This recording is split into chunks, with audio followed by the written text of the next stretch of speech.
Hi, I'm Murphy, and this is my channel, Murphy's Every Whim, where I talk about books with you because I have no one else to talk about books with. And it's afternoon, as it always is when I'm recording. HWC is gone, and so I thought I would test myself to see if I could make a short video. I want to talk about Fight Club by Chuck Palahniuk and a short book haul. So this all has to do with Sheboygan, Wisconsin. So in 2022, I spent 3 days in Sheboygan with HWC, He-Who-Caters-to-My-Every-Whim, while he went to and played at a golf course, and I enjoyed the weather. It was fabulous, even though it was May in Wisconsin on Lake Michigan. The weather was fabulous, and I did a lot of driving around, and I listened to the first half of Fight Club. And then I didn't listen to it again for an entire year. And so we just got back from Sheboygan again. He played in the golf tournament again. And while I was there, I listened to the rest of Fight Club. And I did that while sitting in, because this time it was overcast and dreary and chilly and rainy. And so I sat in my car listening to Fight Club with my binoculars while I did some bird watching. And I'm done with it, and I'm glad I'm done with it. I picked up Fight Club because someone had suggested it to me as a good book. I've never seen the movie, but I know how much Fight Club has entered pop culture. And so I thought I should read it to be able to understand those references. I'm not going to talk about the story because there are the first and second rules of Fight Club. You don't talk about Fight Club. And if you want to know the story, you can read a synopsis somewhere. But I want to talk about my feelings about the book. I've fought with depression all my life, and it's not until I'd say the past 5 years or so that I've really gotten a handle on it. And I know that mental health issues are a big deal that we are not handling well enough in the United States. Other countries do this better. In particular, I'm thinking of Argentina, but in the United States, it's a sign of weakness to say that you have some mental health issue, and that's ridiculous. And so the book disturbed me mostly because it dealt with this mental health issue of the narrator, who I will call Joe. Because he's not given a name, and I feel like it's easier to give him some name, and Joe is a name that it seems that some people have chosen because of his references, his allusions to Reader's Digest. Anyway, so Joe has some really serious problems and mental health issues. And it seems that his life is okay. You know, he has a job, he has a house, he has furniture from, I'm assuming, IKEA. And things are okay, but he still has these mental health issues, and so he's greatly dissatisfied with his life, and he builds this mental world that he lives in to handle this. When I was reading it, the book that it brought to mind was The Sun Also Rises by William Faulkner, and William Faulkner's discussion of the lost generation. And it just seemed to me that Joe in the book Fight Club represented a lost generation now. And I know that Fight Club was written, I think, almost 20 years ago. But I see this sort of thing, everybody sees this sort of thing all the time with men who seem to be lost, who seem to be dissatisfied with the life that they have. And I know that I don't have any solutions for this. And so some similarities that I found between The Sun Also Rises and Fight Club. In The Sun Also Rises, Jake Barnes has suffered an injury that makes it impossible for him to have sex. And in Fight Club, Joe is obsessed with emasculation, obsessed with being castrated by force, even when, weirdly, he might cause his own castration. And so this loss of power, this loss of potency, is a common theme between the two books. They're both a roman à clef, a story about real life people. So Faulkner was writing about his experiences, not necessarily the injury, but his experiences during World War I and his experiences as part of the lost generation. And Polinick was writing about an experience that he had where he was injured in an accident.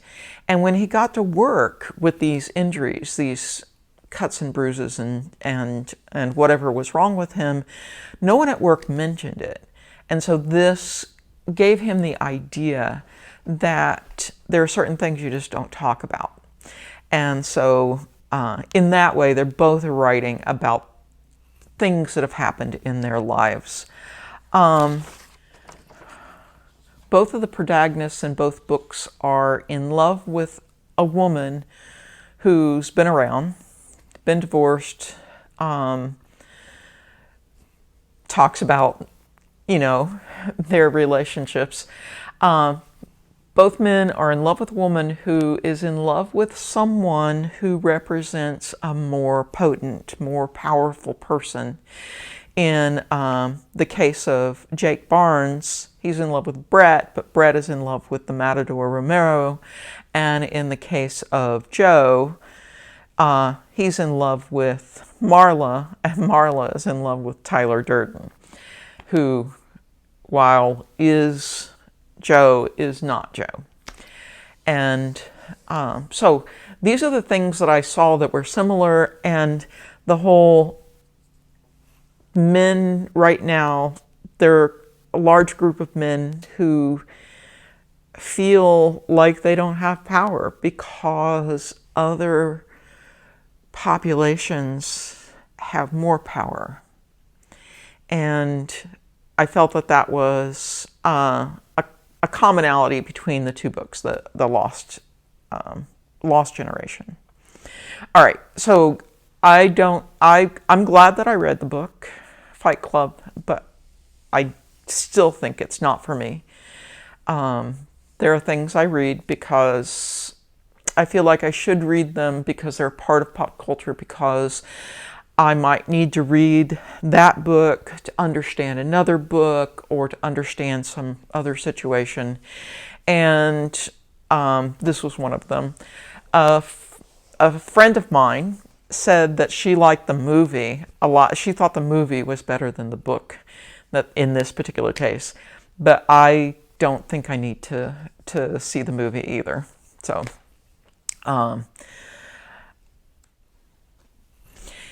in Sheboygan is a little bookstore.